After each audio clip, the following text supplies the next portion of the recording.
এই মুহূর্তে দুবাই থেকে সরাসরি যোগ দিচ্ছেন আরিফুল ইসলাম, আমাদের সহকর্মী। তিনি এই চ্যাম্পিয়ন্স ট্রফি কভার করতে দুবাইতে আছেন। আরিফ, একটু জানতে চাই যে আসলে এই ম্যাচকে ঘিরে আমরা দেখছি যে পিছে এখনো জনস্রোত, মানুষ ঢুকছেন, দর্শকরা ঢুকছেন। পাকিস্তানি সমর্থকদের সাথে কি কথা হয়েছে কিনা? ভারত সব দিক থেকে এগিয়ে, পাকিস্তানের সমর্থকরা তাদের দল নিয়ে কি কোনো আশার কথা বলতে পারছেন কিনা? Vision hot and cool AC 4-way solenoid valve টেকনোলজিতে হিটিং ও কুলিং দুই মোডেই কাজ করে সমানভাবে। Vision hot and cool AC.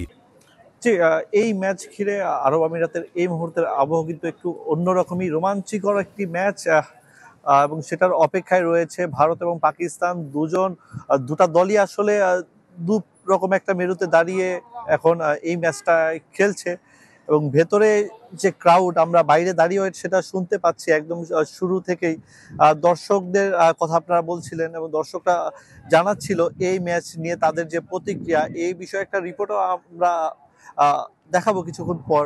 তবে তার আগে যেটা হয়েছে এখন পর্যন্ত এখানকার আরব আমিরাতের অবস্থা যদি বলি, টিম ইন্ডিয়ার সমর্থক অনেক বেশি এবং তারা অনেক আগে থেকে, আজকে সকাল থেকে যদি বলি 3 থেকে 4 ঘন্টা আগে থেকে তারা মাঠে এসেছেন, এবং এসে গ্যালারিতে যত ভালো একটা জায়গা নেওয়া যায় সেইখানে আসলে তাদের লক্ষ্য ছিল। ম্যাচের কথা যদি বলি, পাকিস্তানের জন্য কিন্তু খুবই গুরুত্বপূর্ণ ম্যাচ। আজকের ম্যাচ যদি তারা হেরে যায় তাহলে কিন্তু টুর্নামেন্টের সম্ভাবনা একদমই শেষ হয়ে যাবে, এবং ভারত একটা ভালো অবস্থানে থেকেই আসলে ম্যাচটা খেলছে।